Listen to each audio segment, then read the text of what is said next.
Olá pessoal, boa noite, shalom a todos, César por aqui, canal Pode Ler 50.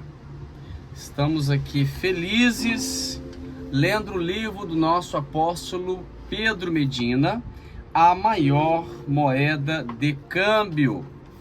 Vamos dar continuidade, hoje capítulo 7 e capítulo 8, vamos ler os dois capítulos, porque um capítulo é menor, tá bom? Se prepare, porque vai ser forte. O título: A Fé nos Demais. Está preparado? Começamos a leitura, se prepare, coloque o seu cinto aí. Vamos embora. Vivemos em uma era onde muitos lugares se prega um evangelho de busca de Deus exclusivamente para cumprir nossos caprichos. Inclusive o desejo de liderança muitas vezes surge para conseguir status ou um lugar de prestígio. Não é de estranhar que no mundo cristão tenha tanto caos e egoísmo. Se realmente desejamos cumprir nossa missão aqui na terra, precisamos voltar àquilo que o Senhor disse. Mateus 20, 28, bem como o Filho do Homem não veio para ser servido, mas para servir e para dar a sua vida em resgate de muitos. O fundamento da liderança está em servir aos demais e não ser servido. Por isso, se queremos ser bem-sucedidos e cumprir os sonhos de Deus em nossas vidas, devemos compará-las com este princípio. Os sonhos que Deus nos dá não são para nós. Repito, os sonhos que Deus nos dá não são para nós, mas para o bem de muitos. Só pode ser líder aquele que está disposto a sacrificar parte de sua vida para edificar a vida de outros. Os líderes que inspiram e merecem ser seguidos pelas pessoas não são os chefes que gostam de ser líderes, mas não são. São vistos pelos demais como servidores, como realmente são desde o profundo do seu ser. Nisto deve ter base a visão de Deus. Se sua visão inclui só você mesmo, talvez você necessite revisar suas crenças e seu mundo interior. O sentido da vida está relacionado a fazer parte de um bem comum. Estamos perdendo nosso tempo e vivendo uma vida sem sentido. E não estamos fazendo que a vida de outros melhore. Para fazer qualquer coisa que realmente seja digna. Pois a falta de fé nas pessoas, a falta de amá-las, a falta de crer nelas. Se você não ama as pessoas, não deve buscar nenhuma posição de liderança, porque ao invés de ajudá-las a fazê-las crescer, você lhe fará mal. E terá uma liderança autoritária e abusiva. Primeiro tópico, serviço e grandeza. Marcos 9, 35. E ele, assentando-se, chamou os 12 e disse-lhe: se alguém quiser ser o primeiro, será o derradeiro de todos e o servo de todos. Seu nível de grandeza será seu nível de liderança. E seu nível de liderança será seu nível de serviço. Servir não tem nada a ver com as tarefas a realizar. Não é uma posição, mas é uma atitude. O verdadeiro líder é aquele que tem um verdadeiro desejo de servir os outros. E se esta não é a verdadeira atitude, será impossível camuflá-la. As pessoas não seguem um líder para servi-lo e comprazê-lo. As pessoas seguem um líder que realmente luta e se sacrifica pelo bem delas. Quando esta atitude está no líder, não será necessário que busque seguidores, mas os seguidores o buscarão. O verdadeiro líder está disposto a pôr as necessidades de outros na frente das suas. E sua confiança para servir vem de uma verdadeira segurança interior. Quando você crê que é demasiadamente importante para servir, na realidade demonstra sua insegurança. Só as pessoas seguras têm uma atitude correta para servir. Toda grande visão que quisermos construir deve ter como base o serviço e como melhorar a vida dos demais. Jesus foi o maior líder de todos porque renunciou ao seu conforto para dar sua própria vida pelos demais. O serviço é a base de uma das grandes visões. Eu vou repetir. O serviço é a base de uma grande visão. O nível de serviço e quantas pessoas estão se beneficiando com ele será o nível de grandeza de uma visão. Outro tópico: não vale a pena se é só para você. Quando o dinheiro, o prestígio ou a fama se convertem exclusivamente no fim de uma visão, é muito provável que esta visão ou liderança venha abaixo pela simples razão que toda visão passará por crise, dificuldades e adversidades. E nesses momentos, quando tudo chacoalha, aparecem as dúvidas.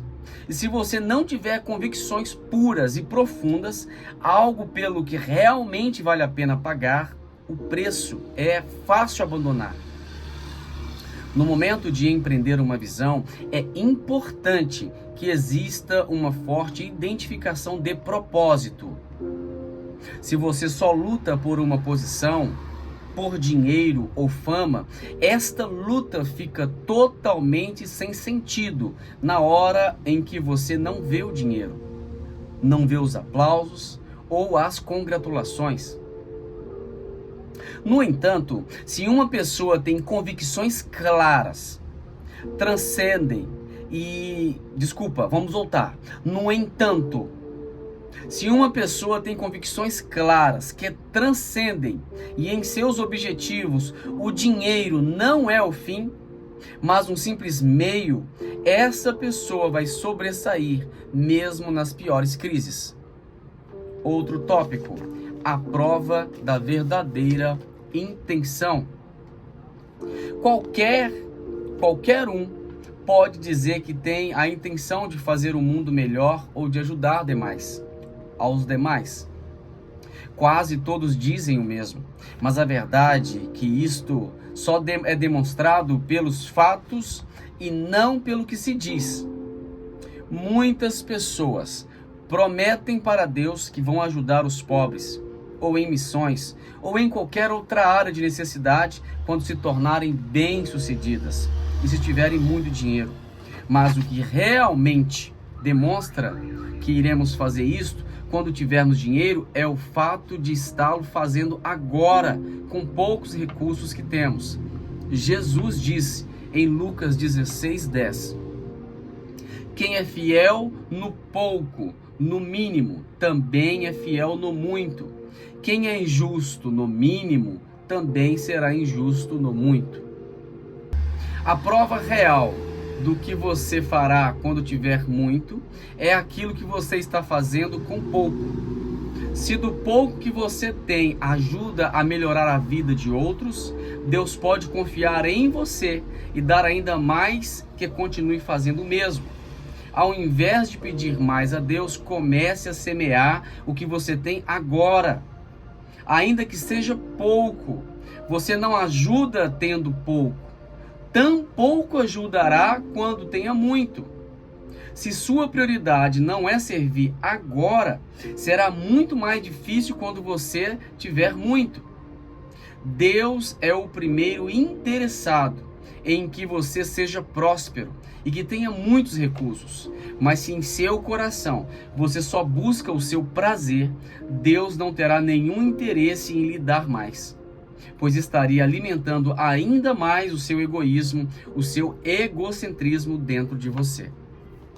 Esse foi rapidamente o capítulo número 7, a fé nos demais. Capítulo número 8, erros e mitos da fé. Bora para ele. Mateus 17, 20. A fé do tamanho de um grão de mostarda. É o título. Porque em verdade eu vos digo que se tiverdes fé como um grão de mostarda, direis a este monte, passa daqui para acolá, e há de passar, e nada vos será impossível. Infelizmente, muitos cristãos têm pouquíssima fé. Alguns têm professado que a única coisa que precisam é a fé, do tamanho de uma semente de mostarda. E com uma fé mínima podemos mover montanhas. Mas na realidade, essa é uma má interpretação das Escrituras. Jesus não fala de fé do tamanho de um grão de mostarda, mas fala de fé como um grão de mostarda. Jesus disse em Lucas 17, 6 e Mateus 17, 20, que se você tivesse a fé como um grão de mostarda, diria a uma árvore para desarraigar-se, e que se planta-se no mar, e ela obedeceria. Se você tivesse fé como um grão de mostarda, moveria montanhas. Mas a maioria dos cristãos não estão movendo as montanhas ou desarraigando as árvores. Muitos não somente não têm fé como um grão de mostarda, além do mais, não têm fé suficiente para mover um grão de mostarda.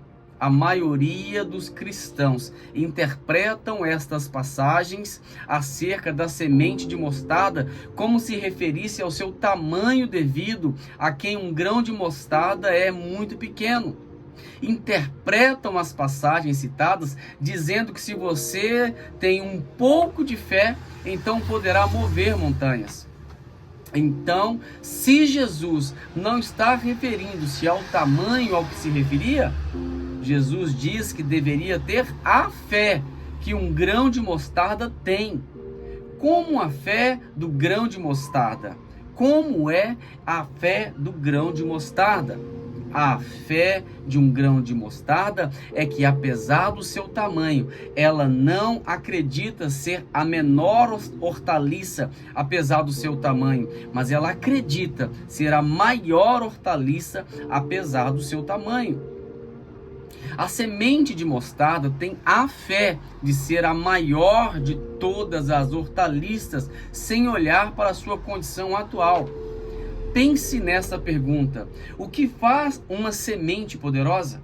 Seu tamanho não importa, não é mesmo? E o que existe dentro é o que realmente importa. Jesus utilizou a semente de mostarda para mostrar, para ilustrar os princípios do reino de Deus por várias razões.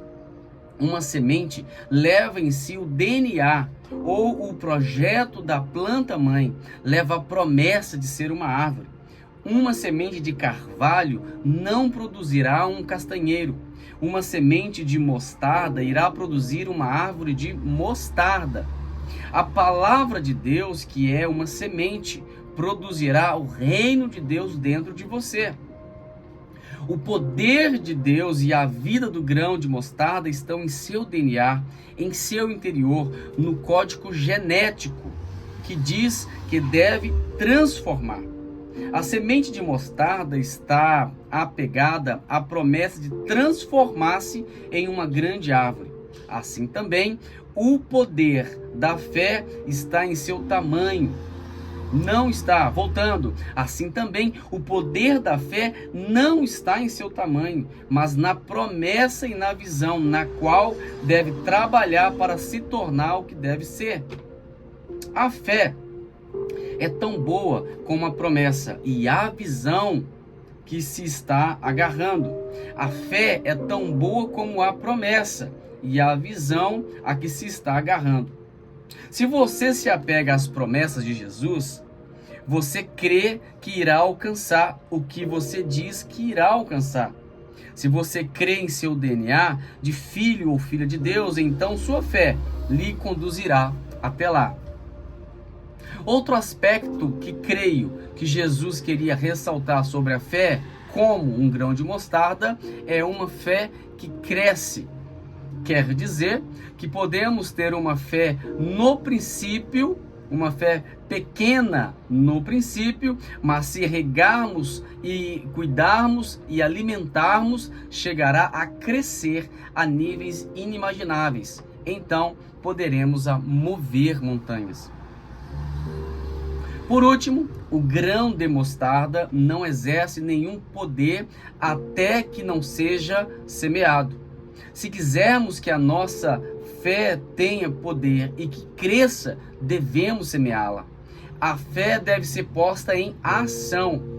Quando você age de acordo com a fé que confessa esta fé, começa a crescer. Creio que Deus tem dado a nós uma fé como um grão de mostarda, porém até que semeemos em algum lugar para que comece a crescer e dar seus frutos.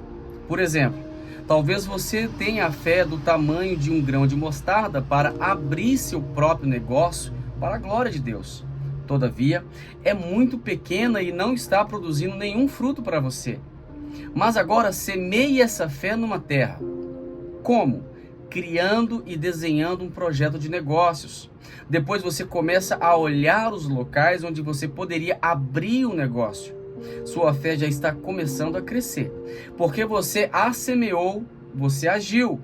Não é mais uma sementinha, agora já é um broto. Agora o que era pequeno como um grão de mostarda está crescendo. O negócio a cada dia é mais real, está mais próximo de seu crescimento, seu nascimento, Continue buscando formas de financiamento, explique sua ideia a seu banco e todos aqueles que você pode. Agora o negócio é tão real que você consegue o financiamento, o local e tudo o necessário. O negócio nasce e não é mais um broto, mas uma árvore. Mas onde tudo começou? Quando você semeou a fé, quando você desenhou o projeto. E como continuou crescendo? Porque você continuou regando a fé, continuou buscando todo o necessário para fazer o negócio. Assim funciona a fé como um grão de mostarda. Se você o semeia, se você alimenta, dará o fruto que deve dar. Talvez você esteja lendo isso e tenha uma fé pequena para realizar algo. Se você quer que esta fé cresça, deverá torná-la uma fé operosa. Se você não a semeia, não crescerá. Antes de mover uma montanha, é necessário mover um pouco de terra. Antes de abrir um negócio, deve ser feito o projeto do negócio. Se um mínimo de fé fosse suficiente para mover montanhas, então Jesus nunca teria repreendido seus discípulos por falta de fé. Várias vezes Jesus chamou a atenção de seus discípulos por ter pouca fé. Fica claro que com uma fé do tamanho de um grão de mostarda não será suficiente para mover montanhas. Mas se temos uma fé como um grão de mostarda que acredita ser maior hortaliça, que se apega à sua promessa e à sua visão, e se semeamos e continuamos a crescer por ser alimentada diariamente, então poderemos mover montanhas.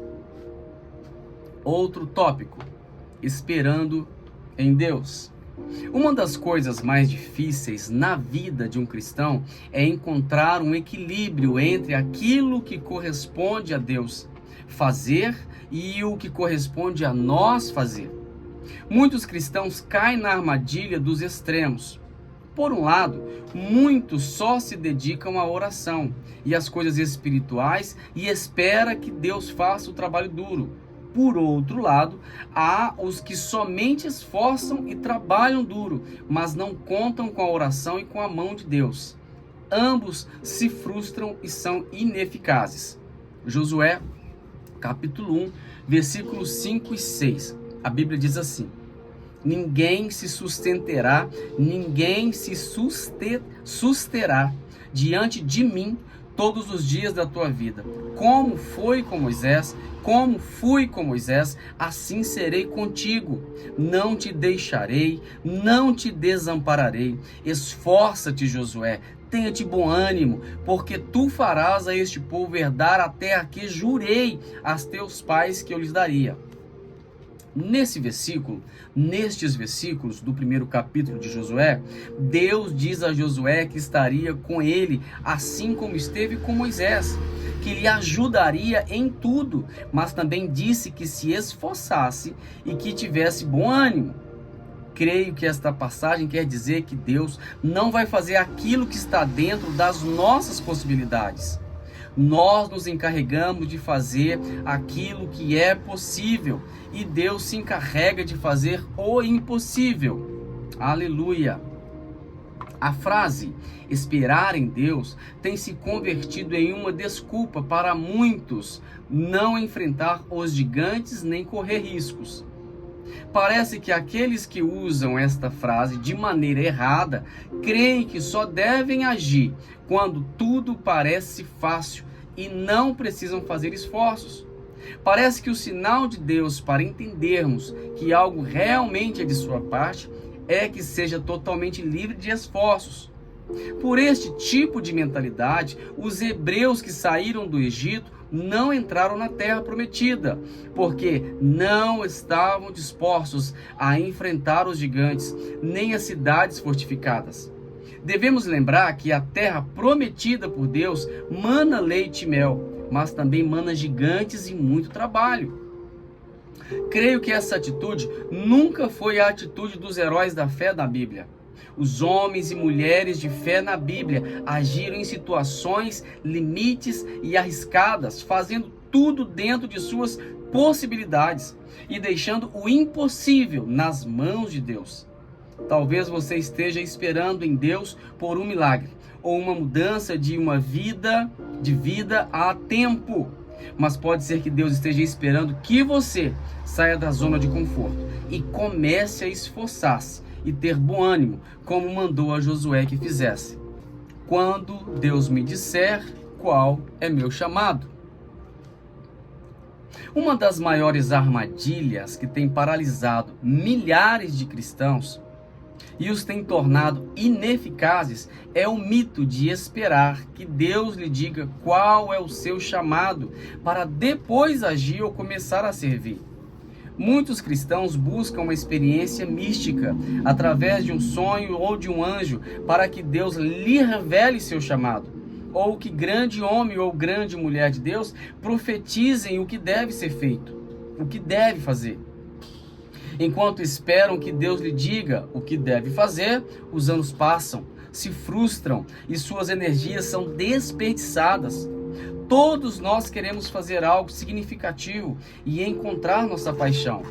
Mas posso garantir a você, seu propósito, o seu chamado, nunca será revelado a você em sua totalidade.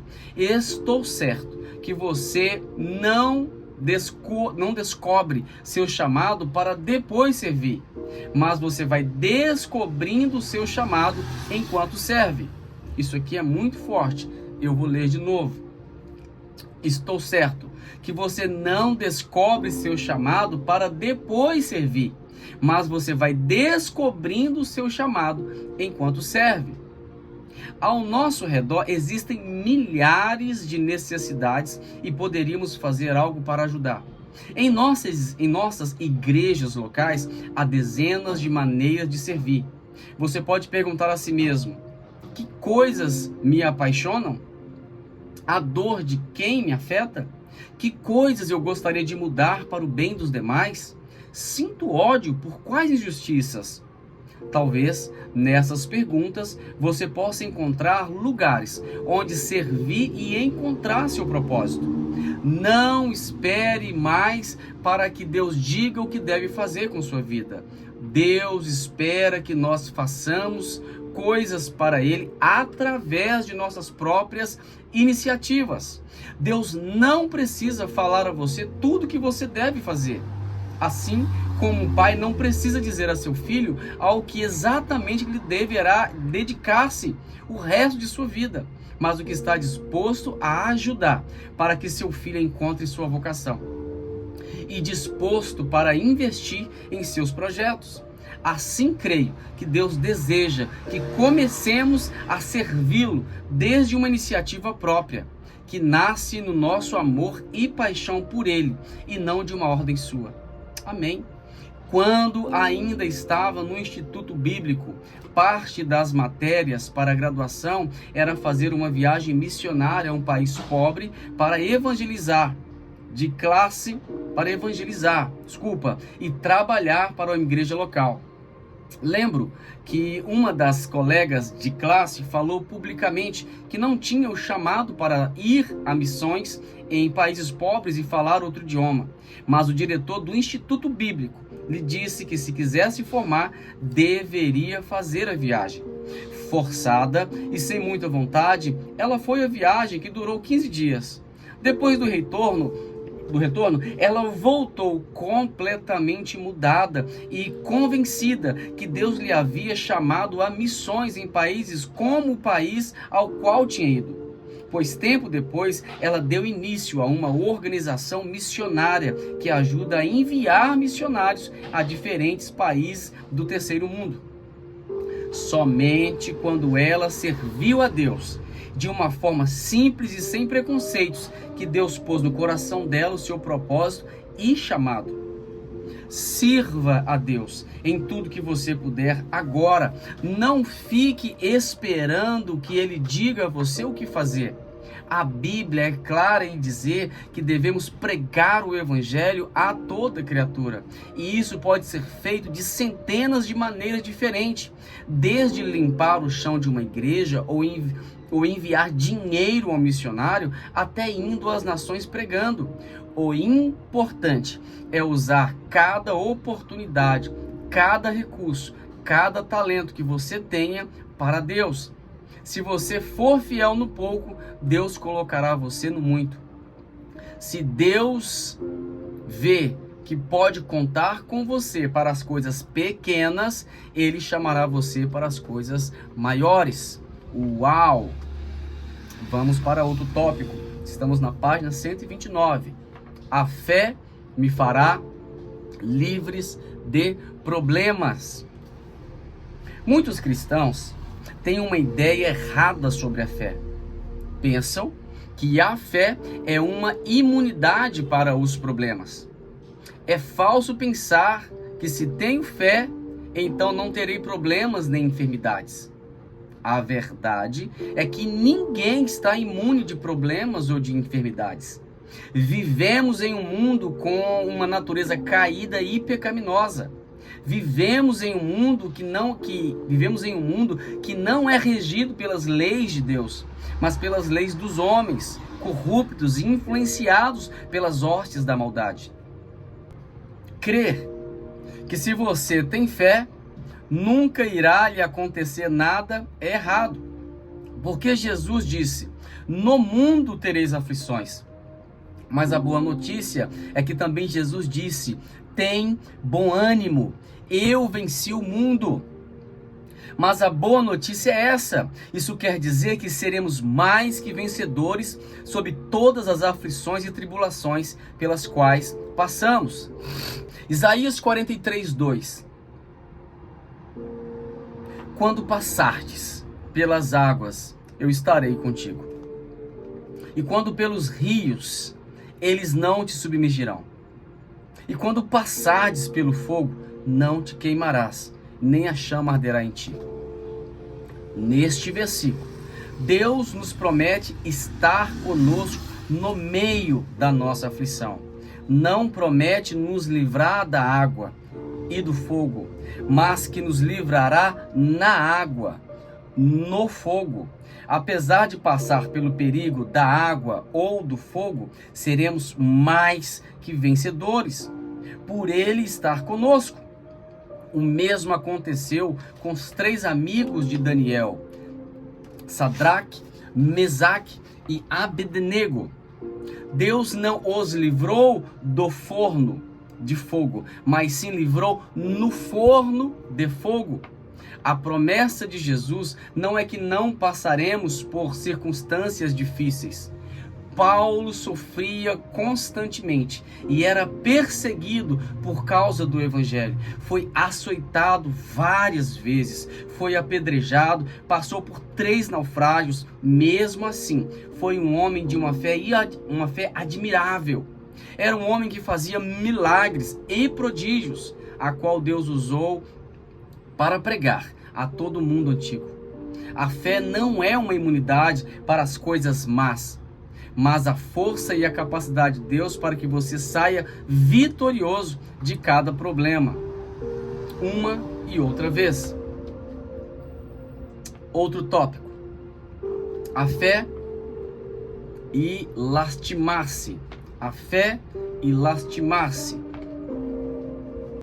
Um dia fui a um lugar turístico famoso pela beleza da natureza do lugar, mas também famoso por um altar de idolatria.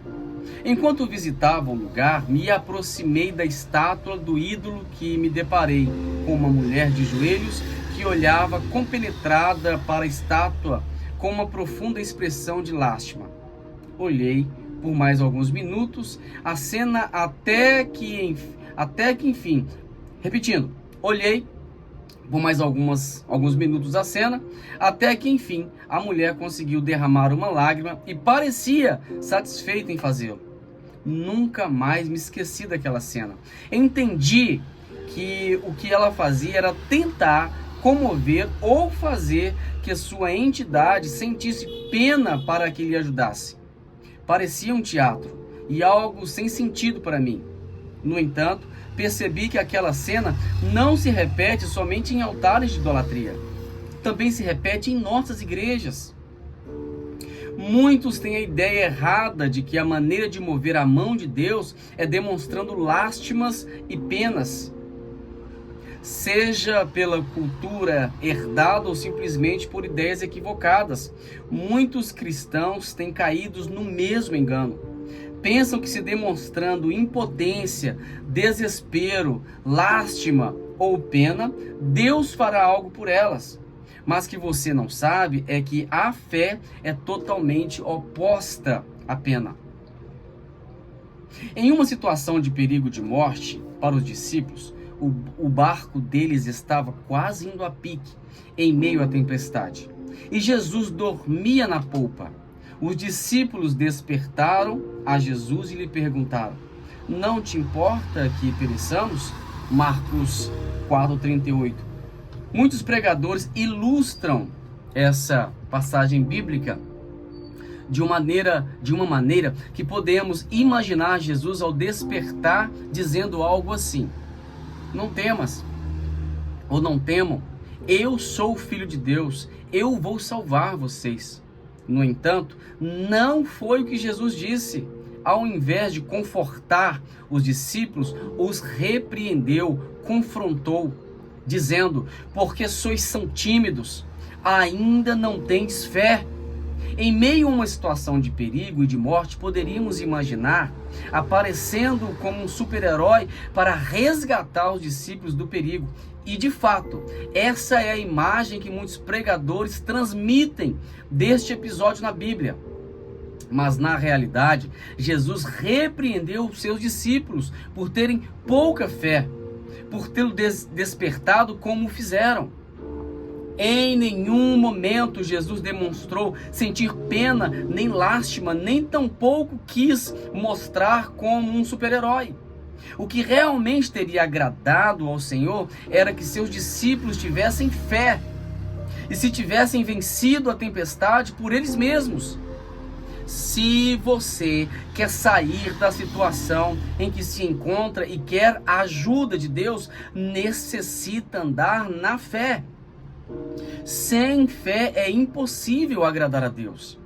Deus irá apoiar sua fé, ficará satisfeito com ela e depois você irá de vitória em vitória. A razão pela qual Deus não é movido pela lástima é que Deus nos fez a sua imagem e semelhança. E na imagem e semelhança de Deus não existe característica de lástima, de pena, mas a característica de coragem, esforço e fé. A lástima é uma ferramenta de manipulação. Existem pessoas que têm um estilo de personalidade chamada Marte. Este tipo de pessoa são aquelas que parecem ser as vítimas de tudo.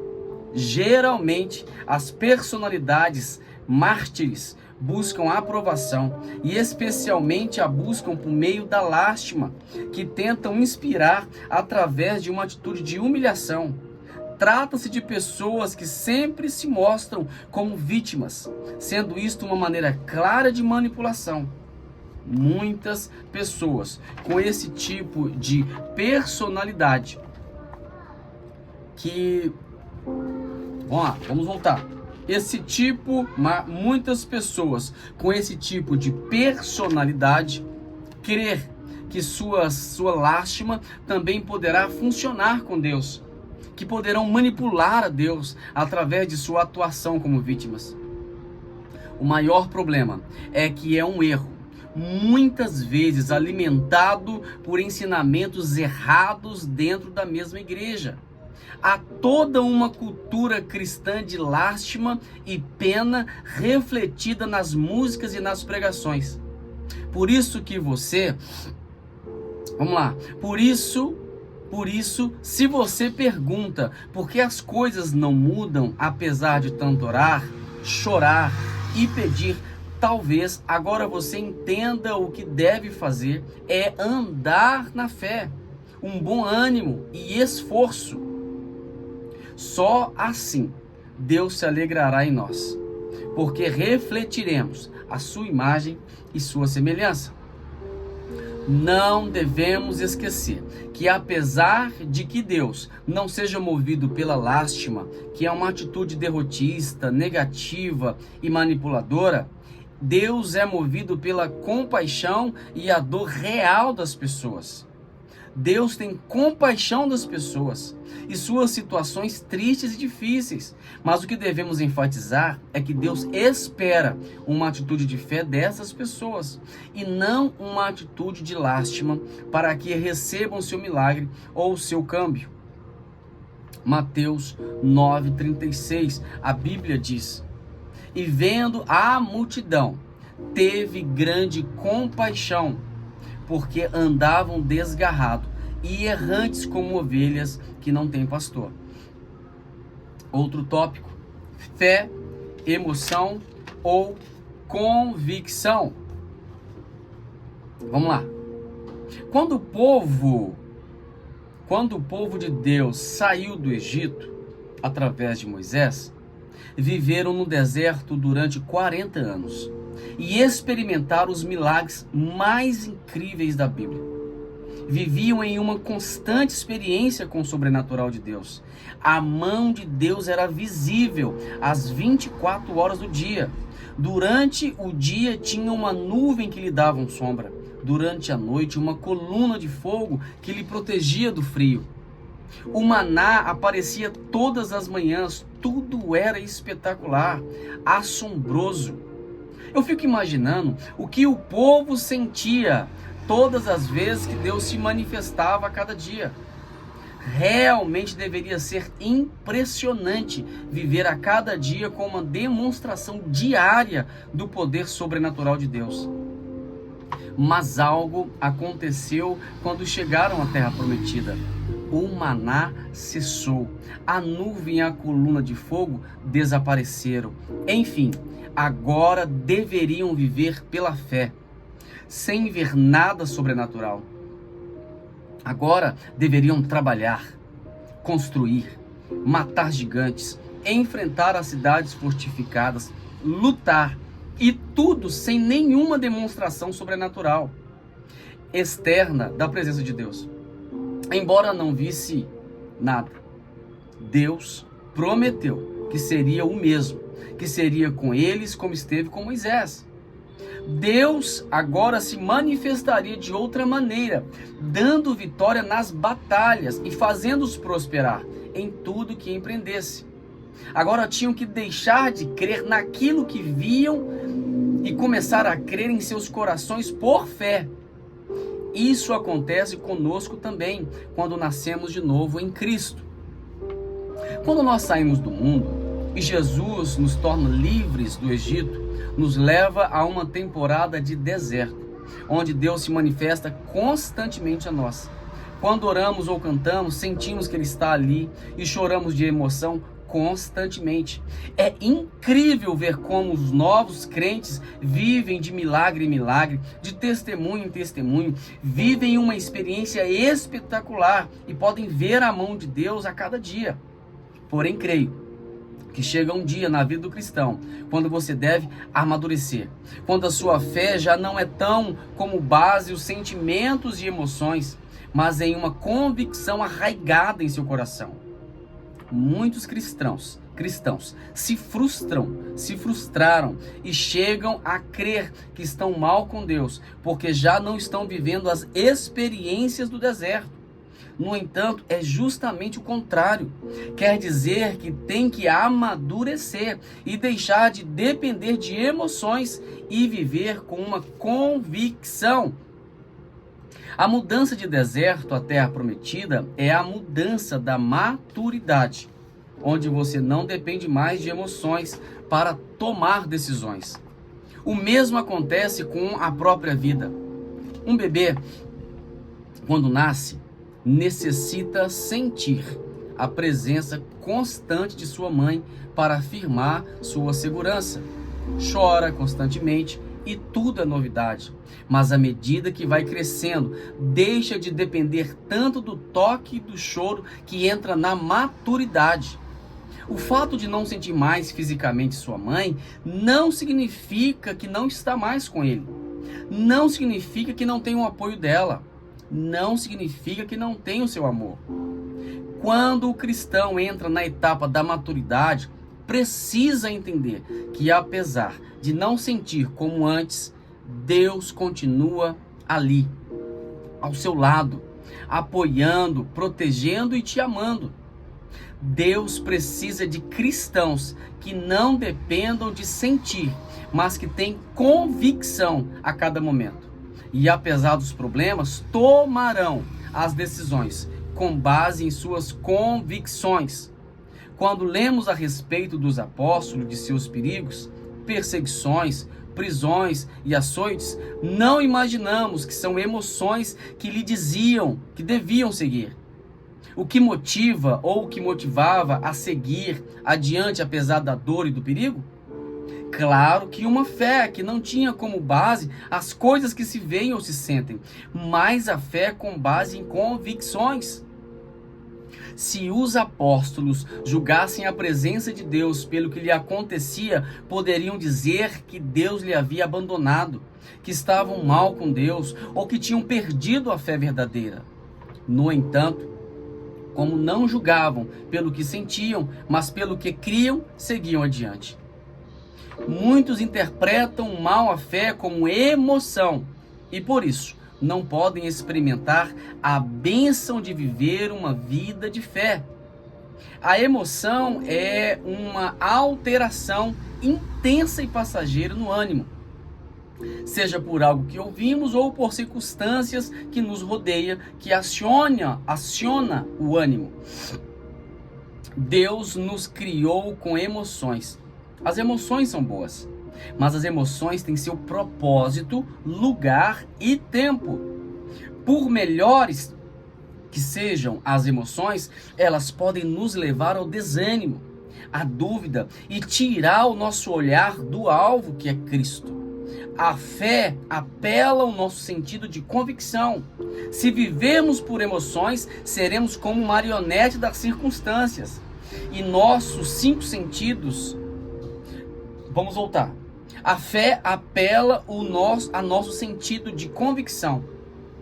Se vivermos por emoções, seremos como marionete das circunstâncias de nossos 5 sentidos. Mas a fé está acima dos 5 sentidos. Está no coração e não depende daquilo que vê. A emoção muitas vezes dirá a você exatamente o contrário daquilo que a tua fé diz. Por exemplo, na situação de perigo do barco dos discípulos afundar, suas emoções lhe diziam que o barco afundaria, que pereceriam. Mas Jesus, que estava no barco, lhe ensinava que por fé poderiam vencer a tempestade, que por fé seguiriam vivos. Olha essa frase. As emoções são dirigidas pelo que você vê e pelo que você sente. A fé pelo que você crê. Eu vou repetir. As emoções são dirigidas pelo que você vê e pelo que você sente. A fé é pelo que você crê. A palavra de Deus nos diz que andemos por fé e não por vista. Se você toma decisões por vista, será um a mais no mundo com um teto limitante. A fé deve ser o motor que nos move em nosso andar com Deus. Eu vou repetir essa frase. A fé deve ser o motor que nos move em nosso andar com Deus. As emoções podem limitar e frear você de fazer a vontade de Deus e de viver em vitória. Uau! Página 135, terminamos o capítulo 7 e o capítulo 8.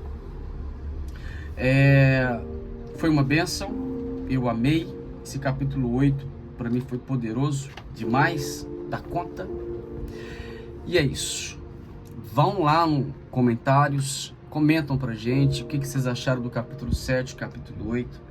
Compartilhe esse canal com a gente, ajude o canal a divulgar essa mensagem para mais pessoas. Pode ler isso, pode ler 50. Em breve teremos podcast com pessoas falando de livros, o que elas acham, o que elas gostam de ler. E é isso. A nossa leitura é dessa forma e nós desejamos que vocês sejam ricamente abençoados. Adquiram um livro físico pela Exousia, livraria Exousia. É só você digitar aí, editora Exousia, vocês vão encontrar. Além desse livro, existem mais 3 livros. Nosso Apóstolo Pronto, o quinto livro já está aproximando. E é isso, tá bom? Deus abençoe a todos. Pode ler 50. Fiquem com Deus e até o próximo capítulo final, que será o capítulo 9. Deixa eu confirmar aqui. Vamos lá. Deixa eu ver. Capítulo 10. Tem mais 2 capítulos ainda. Amém? Deus abençoe a todos. Fiquem com Deus. Até a próxima.